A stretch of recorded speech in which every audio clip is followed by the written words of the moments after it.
Senac São Paulo Piracicaba, turma 2012 de radialista. Nesta apresentação de programa educativo, teremos a participação de Sérgio, Sebastião, Edson, Rafaela, Val, Alexandro.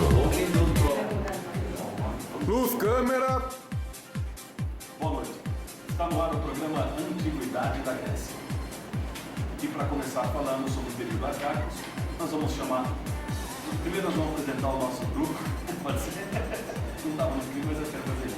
Quero apresentar aqui então o Sebastião, o Edson, a Rafaela, a Val e o Alessandro.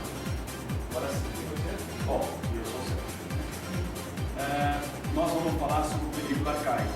E para isso nós vamos chamar direto de Minas Gerais o nosso repórter Sebastião Nunes com as informações sobre as esculturas do período arcaico. Boa noite, Sebastião Nunes. Boa noite a todos presentes nesse seminário, boa noite a todo o Brasil, boa noite a todos que estão ouvindo o programa Atividade da Grécia. Hoje eu trouxe para vocês algumas coisas sobre as esculturas do período arcaico. Esculturas monumentais que surgiram no período arcaico, onde foi inicialmente resultado de uma influência egípcia. Porém, os gregos inseriram seu próprio estilo, onde eles utilizavam o pé na frente e os braços abertos. Perto do século VI a.C., houve uma ascensão de um maior naturalismo nas esculturas gregas, retratando sobre o nudismo nas figuras masculinas e nas figuras femininas roupas bem ricas. Eram utilizados cores de cabelos e faces, tanto nos homens quanto nas mulheres. As estátuas não retratavam divindades, mas buscavam homens e mulheres perfeitos. Alguns artistas também inspiravam inovações, como homens montados a cavalos ou esculturas decorativas para seus templos. A arquitetura grega se desenvolveu no período arcaico, paralelamente ao desenvolvimento das estruturas monumentais. A Vênus de Milo, uma das mais célebres estátuas de todos os tempos, obras de Alexandros de Antioquia. Sebastião Nunes, direto da cidade de Novo Cruzeiro, para o programa Atividade da Grécia. Muito obrigado, Sebastião, pelas suas informações. Para você conhecer o nosso programa, vamos chamar agora direto da cidade do dia o repórter Edson Máximo, que vem falando sobre o teatro. Boa noite, Edson. Boa noite, Sérgio. Boa noite, ouvintes. Estamos aqui agora para falar sobre o teatro. O desenvolvimento do teatro grego teve origem no culto prestado a Dionísio em Atenas. O festival principal na qual as peças teatrais eram compostas em 3 tragédias e uma sátira, e era conhecida como Dionísio Urbano. O teatro de Dionísio estava situado em Atenas, com lugares para um público de 17 mil pessoas, ficando as primeiras para os nobres. A arte da Grécia ficou muito famosa por suas peças teatrais. O teatro grego se dividia em tragédia e comédia, tendo como Dionísio o deus do vinho. Vamos lá. Sou Dionísio, o deus do vinho. Deus do vinho, porque não Zeus, o meu pai, o grande Deus, me pôs aqui? Sim, sou Dionísio, deus do vinho e o deus das mulheres que foram julgadas para o pecado dos homens. Que isso? Mas sou Dionísio, o deus do vinho e da alegria. E cuido também dos campos. E agora, com vocês, vamos lá. Sou Edson Máximo, direto de Cotia, São Paulo, para o programa Antiguidade na Grécia. Manda aí, Sérgio. Muito obrigado, Edson. E gostaria que os ouvintes, mesmo aí de casa, por favor, uma salva de palmas para o Edson. Dando sequência ao nosso programa, vamos falar agora com a repórter Rafaela Marafon, que se encontra em Curuí, Alagoas. Boa noite, Rafaela. Ela que vai falar sobre um pouquinho da literatura. Boa noite, Sérgio. Boa noite, ouvintes.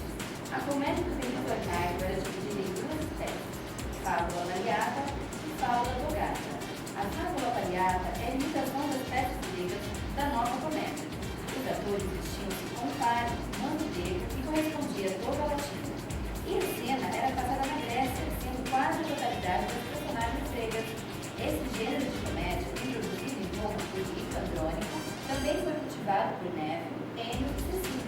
No entanto, as fabulae variata são as únicas comédias humanas que chegaram até nós, meio alto e diferente.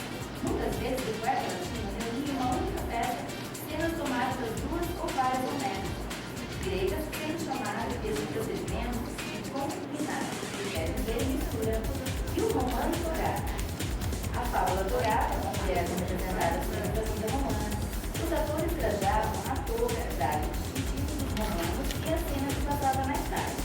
Essa modalidade foi introduzida muito mais tarde, na época da feira de Belém, do século II a.C., entre os poetas que a cultivaram são Tasso, Timóteo, Tito Quincio, Ada e principalmente Lúcio Crânio. Este último, todavia, embora com cena personagens romanos, imitava autores gregos, sobretudo Menano. Com ele, a togata aproximou-se da palhata. O diálogo em cena, que era simplesmente recitado, dava-se o nome de Tiberio ou Leverbium, e a qualquer outro gênero teatral cantado ou ao menos recitado com acompanhamento de flauta ou de cântico. Rafael Marafonte era de Piracicaba para o programa de Cidade da Grécia. Sérgio, é você. Muito obrigado, Rafaela, pelas suas informações. Espero que vocês em casa estejam entendendo um pouquinho sobre o que nós estamos falando.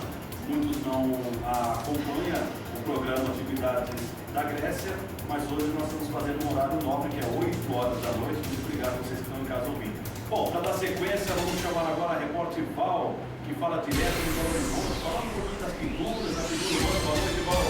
Boa noite, Sérgio. Estou aqui para falar a importância da vida humana. As pinturas, antigamente, a figura humana, ela foi o principal motivo na arte grega. Afinal, eles valorizavam o homem. Então, a arte estava de acordo com o pensamento da época, como sempre. Enquanto a filosofia destacava a harmonia, ordem e clareza de pensamentos, a arte e a arquitetura buscavam equilíbrio e moderação, ou seja, democracia, individualismo e razão. E um dos exemplos disso, Sérgio, da arte arcaica, são os couros, em pedra e pintura de vaso. Os couros eram estátuas em posições frontais, com o pé esquerdo avançado e punhos fechados no sorriso arcaico. E eles expressavam seus sentimentos em pinturas de vasos. O que eles sentiam, eles pintavam os vasos para poder expressar os seus sentimentos. É isso, Sérgio. Qualquer outra informação eu te chamo. Legal, muito obrigado, Val, mais uma vez pela sua participação.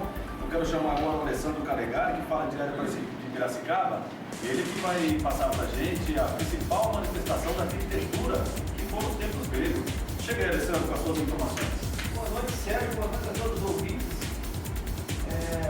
Vamos falar hoje sobre a arquitetura. A principal manifestação da arquitetura foram os templos gregos. O fato de serem politeístas e de acreditarem na semelhança entre Deus e homens criou uma expressão religiosa singular no mundo grego, sendo que os templos dos mais variados deuses se espalhavam por todas as cidades da grega. Os templos eram construídos normalmente sobre uma plataforma de 1 metro de altura chamada de estereópago. Os edifícios públicos também têm importância arquitetônica e refletem as transformações políticas vividas pelas principais cidades gregas, como Atenas. A utilização de colunas de pedra é uma das características marcantes da arquitetura grega, sendo responsável pelo aspecto monumental das suas construções. A princípio, das colunas obedecem a 2 estilos: o dórico, mais simples e mais pesado, e o jônico, considerado mais suave.